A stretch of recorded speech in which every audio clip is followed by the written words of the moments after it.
It was 4 days, and he was going to kill me, it's believed, on the day that I was rescued. At Investigate TV Plus, every day we go in depth. How do you process that? With investigations that expose the truth. Is this a nationwide issue that we're dealing with here? With real people. This is not you. It's not me. Facing real problems. We thought, oh, well, they're going to let her go. Revealing real-life solutions that keep your family safe. This action could save lives. It will save lives, no doubt about it. Investigate TV Plus. You're watching News 12 on your side.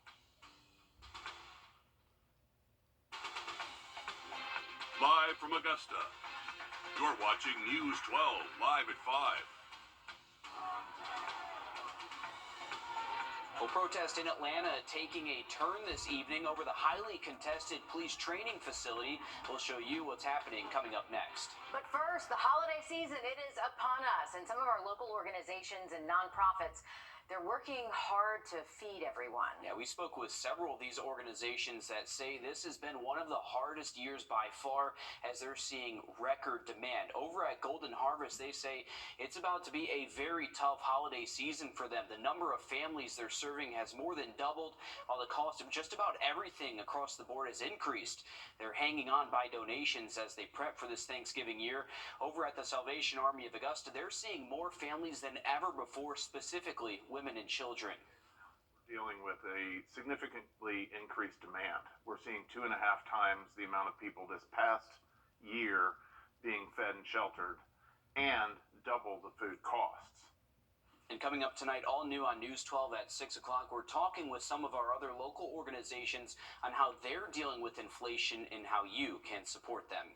To weather now, we got to see the sun today after a couple of pretty overcast, just miserable rainy days. But they were good days to sit inside and watch football They on a were. Saturday, I'll give which you is what that. I did all day. I watched a lot of our teams win, actually. Riley, you got Yeah, it was your a good dogs weekend. won. You too? Yeah. Yeah. It was a great weekend to sit inside, and we did see a little rain, which was beneficial. We've been pretty dry over the last couple of weeks, so some rain was definitely needed for us, but we did see the sun again today. That did allow us to warm up a little bit more than what we've seen over the weekend. Mid to upper 60s. 69 was actually the hottest spot, and that was actually at Bush Field earlier this afternoon. Most spots did stay in the mid-60s, but we really just saw a nice afternoon with a few of these high-level clouds moving in, and as we get closer to sunset, we're now cooling off into the mid and low 60s across the area. Temps will stay in the 50s through most of this evening. If you are going to be stepping out, we'll get into the 40s as we get closer to 9, 10 o'clock. And then overnight tonight, we should see our low temps stay in the low 40s for us. So it is going to be a chilly start to our Tuesday morning. These temps not far away from how we did start off this morning. So very similar feel out there. Going to need that jacket for the first part of the day. Tomorrow afternoon, though, should be just as warm, most likely mid to upper 60s across the area. We are going to see a few more clouds show up Tuesday, but staying rain-free. You can see what's south and west of us, though. This area of low pressure in the Gulf, that is going to start working its way east and potentially bringing us a chance for rain later into the week. We'll have more on that coming up in the full forecast, but let's get a quick look at your first alert traffic. And now, first alert traffic.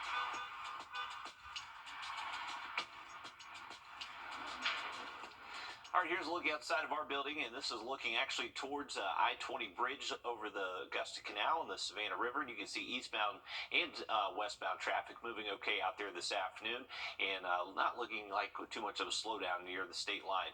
Going out to Grovetown next, you can see our fall colors really popping on the camera, and this high-level cloud cover is starting to push in across the area. But as far as traffic goes, nothing too out of the ordinary there off Lewiston Road.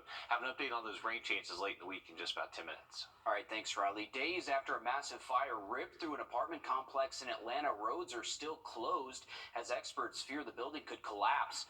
Officials believe the fire started Friday on the roof, possibly due to fireworks being set off. Now, first responders say the fire got so bad because there are no sprinklers on that roof.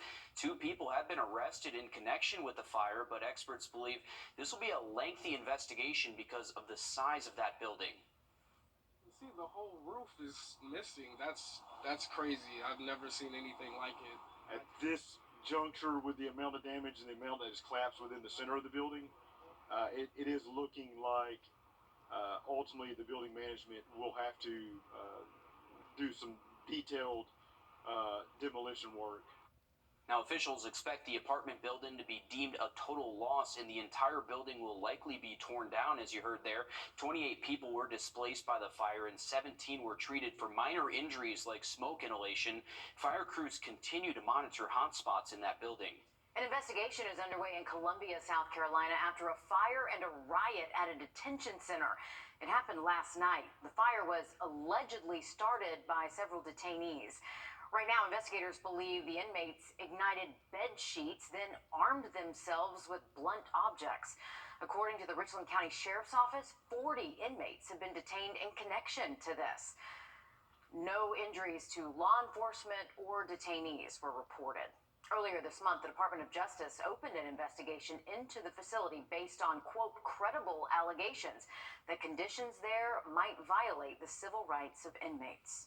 Well, activists and police collided today during a march by the group Block Cop City. Tear gas canisters were deployed into the crowds, authorities describing the gathering as an unpermitted march that was obstructing traffic. Police say protesters ignored demands and forced their way through a line of officers, which is when the tear gas was eventually used. Protesters are marching against a police training facility, both due to its environmental impact as well as opposition to an increased police presence. No word yet on whether anybody has been injured there. Live at 5, you're taking a live look over at Hartsfield-Jackson International Airport in Atlanta. Next week, millions of people will depart from airports like this one for the busy Thanksgiving travel season. While experts project this to be one of the busiest travel periods on record, a looming government shutdown could make things complicated. From what I hear, we're looking to surpass some records here in Atlanta over this travel holiday season. So to be in a government shutdown during that time is not going to be good. We know that, Atlanta's the busiest airport in the world. So, a slowdown here slows down everything else, and we just do not want that happening. Now, this is on top of an already existing shortage of air traffic controllers. During a government shutdown, TSA workers work without pay. The TSA's union is calling for Congress to guarantee security officers will be paid during shutdowns. Lawmakers have until this Friday, the 17th, to come up with some sort of plan to avoid a shutdown. A decades-plus-long project to remove toxic tar from a South Carolina river is now complete ahead of schedule. Officials say crews extracted more than 38,000 tons of sediment from the Congaree River along the shores of Columbia. As Mary Green explains, that tar-like substance wasn't the only thing the waters of the Congaree covered up for centuries in the capital city. For about the last year, a temporary dam had been set up here in the Congaree River, where crews did most of their work as part of this cleanup project. Archaeologists and state leaders say what else they found hidden underneath these waters has great value to South Carolina. This is a whole history of Columbia right in this one spot that is shown in the river.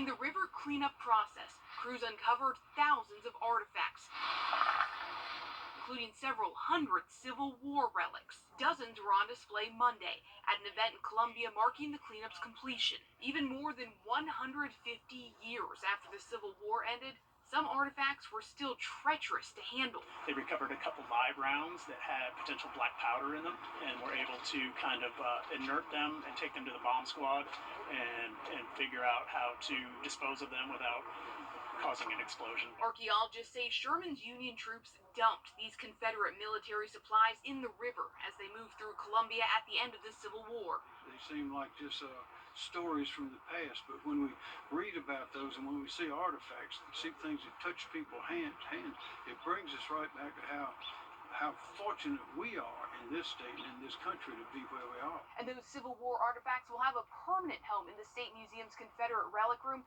located just a few blocks away from where crews found them here in the river.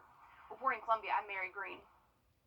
Crews also removed 2.5 tons of trash and debris from the river during this $20 million cleanup project, a collaboration between Dominion Energy, the City of Columbia, and state agencies, among others. Well, firefighters face countless health dangers while on the job, but not just from the fires that they've put out. Just ahead, we'll show you a piece of tech helping to protect firefighters from dangers that arise after the fire is put out. Riley? And after a fairly wet weekend, we're hanging on to dry weather tonight and tomorrow, but there is a chance for some rain later into the week. We'll have that full forecast coming up. Time and temp. Strong. Ask your parents to go to wrdw.com/sketchthesky for more details. Sponsored by Hobbytown Augusta. Welcome back, folks. We got a live look for our Beach Island camera. I actually have it pointed towards the ground. We're checking on our deer family. How about this? We got a couple does out here. Once they move, you can see them a little bit better. You can see one walking there. I think we had one back there in a little bit. We got still one right here. So they're enjoying the golden hour. We're about 30 minutes away from, or actually about 20 minutes away from sunset now. But beautiful weather out there this evening and tonight. We are going to hang on to a little bit chilly temperatures once we get past midnight. Right now we're in the mid-60s, so just a little bit below average for this time of year, but not too bad. Heading out to the bus stop, you will need to coat for the first part of the day. Temps will be low to mid-40s across the area. We are expecting a few clouds to show up Tuesday, but despite the clouds, we should be just as warm as what we saw today, most likely mid to upper 60s. So not a bad end to our Tuesday, staying nice and dry. No need for the raincoat tomorrow, but by Wednesday, Thursday, Friday, that's when we are going to be tracking our next rainmaker. Now, right now, the rain chances have kind of ramped down from thinking just a couple days ago, so not expecting a ton of rain between Wednesday and Friday, but you can see this area of low pressure. That's going to be moving out the Gulf of Mexico. That's what's bringing us to cloud cover Tuesday, then the potential maybe for a few stray showers by Wednesday into Thursday. Now, atmospheric moisture is very low over the CS area at the moment, and that's going to keep us rain-free tonight and at least through Thursday. But as this Gulf moisture starts to move in from the southwest, that's where we potentially could see a few showers show up, mainly late into the day Wednesday night, potentially Thursday and portions of our Friday. But the good news is we're timing out the rain this week during the work week. By the time we get to the weekend, we're going to bring in a much stronger cold front, and that's going to clear us out, bringing us a lot of sunshine Saturday and Sunday. So rain chances right now less than 20 or less than 30% Wednesday through Friday. So not going completely dry, but maybe there is just a few stray showers out there. We have a pretty good model agreement from not just our global models, but also our more shorter scale mesoscale models. So that one on the right there, both of these are showing less than 1/4 of an inch for us here in Augusta. So not expecting significant rain by any means. Our highest rain totals will likely end up in the southern CS area. That's where the moisture will just be a little bit higher than us here in the central CS area. So maybe up to 1/4 to 1/2 inch. But you can see closer towards the Gulf Coast, they're expecting a lot of rain, potentially several inches over the next several days.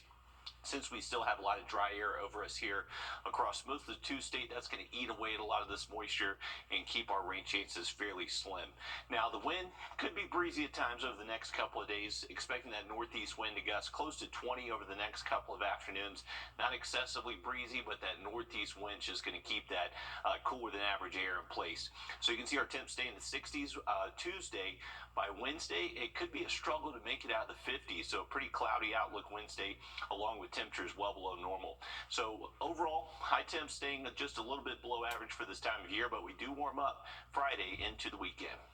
All right, thanks for that, Riley. According to the CDC, cancer is a leading cause of death amongst firefighters nationwide, but a new piece of equipment is being used by some Georgia fire departments that could help firefighters avoid dangerous cancer-causing chemicals. It's called a storm stick, and a growing number of fire departments want to get their hands on one. Chelsea Beanfor shows us how it works. On Thursday, dozens of Cobb County fire recruits trained for their future jobs as first responders. They broke down doors, climbed ladders, and performed simulated rescues from a smoke-filled building. When they were done, it was time to decontaminate. The person being decon can literally walk up there, turn it on themselves, do a nice little 360, scrub themselves down, or their partner can help scrub them down, and then rinse themselves off. Cobb Fire Captain Ben Holly is talking about the Storm Stick, this new device that's mounted to the side of a fire truck and used to hose off firefighters. Any carcinogens, soot, grime, dirt, sheetrock dust, insulation, you name it, it takes it all off of their gear. which for us is important because it reduces the exposure that our people have to the carcinogens that are found inside of a structure fire. We have seen a dramatic increase in the fire service as a whole in occupational cancers. According to the International Association of Firefighters, 348 firefighters died in the U.S. and Canada from occupational cancer between 2019 and 2020. That's a statistic that Cobb County Public Safety Foundation President Lance LaRosso is hoping to decrease. We're trying to fight that to make sure that their careers spent protecting us doesn't cost them to shorten their lives. The foundation recently donated a storm stick to the Cobb Fire Department and is now fundraising to purchase more of them for the county. That thick black smoke is all deadly, and it all contains carcinogens and other chemicals that they're trying to wash off themselves. It's a tool that could potentially save the lives of those who are usually protecting ours. Now, storm sticks cost $2,500 each and were made by veteran firefighters in Arizona. Well, used and new cars don't have the same laws surrounding sales when there's a recall. Next, we investigate danger for sale. And here, a healthy foundation is a healthy home. Rely on the experts. Rely on Ramjack Foundation Repair. Across the country, more than 2.5 million vehicles have serious unrepaired safety recalls, and some of those cars can be sold to you without the recall being fixed if you buy it used. Yeah, it's a loophole some attorneys say needs to close. Our national investigative team's Kristen Crowley shows us why the government isn't doing anything about it and how you can make sure you're protected. The pictures and videos are jaw-dropping. Oh my God! Oh. Cars spontaneously catching fire. Ow! Airbags shooting shrapnel into people's faces. Those are just some examples of what can happen when a safety recall goes unrepaired. Anytime you go to turn, it's like a pulling kind of feeling. Jatonia Garcia experienced the danger firsthand. Jatonia says she wanted a used car to save money. On the outside, this Cadillac SRX looked like the perfect vehicle to her. But on the inside was a problem she had no idea existed. I went to turn the vehicle, it kind of like did the shaking swivel on me stuff, and then we hit contact, and that's all I really remember as far as the accident goes. At first, Jatonia said she was relieved the crash wasn't serious, but that relief was short-lived, and she said it turned to anger when she found out her SUV was part of a recall. And not just any recall, a serious safety recall. So serious, it comes with an urgent warning not to drive it. I would have never bought it. I wouldn't even look twice at it. If Jatonia had bought the car new, federal law would have prevented the dealership from selling it with an unrepaired safety recall. But there's no federal law banning that sale for used cars. Across the country, dealers are selling cars with unperformed, federally required safety recalls. Bernard Brown is a consumer protection attorney and a staunch critic of what he says is a lack of laws prohibiting the sale of used cars with federal safety recalls. Are there people who are buying these vehicles with open federal safety recalls that are dying because of it? Yes. Would a federal law on this issue save lives? Unquestionably. But that's easier said than done. Some congressional lawmakers have proposed such a law, one as recently as 2021. It stalled in committee. We wanted to find out just how common is it for used cars to be for sale with these open safety recalls. So here's an example. This is a website that lists cars for sale across the country. Most list the vehicle's VIN number. I can just take that number and plug it into the National Highway Transportation Safety Administration's website to see if there are any unrepaired recalls.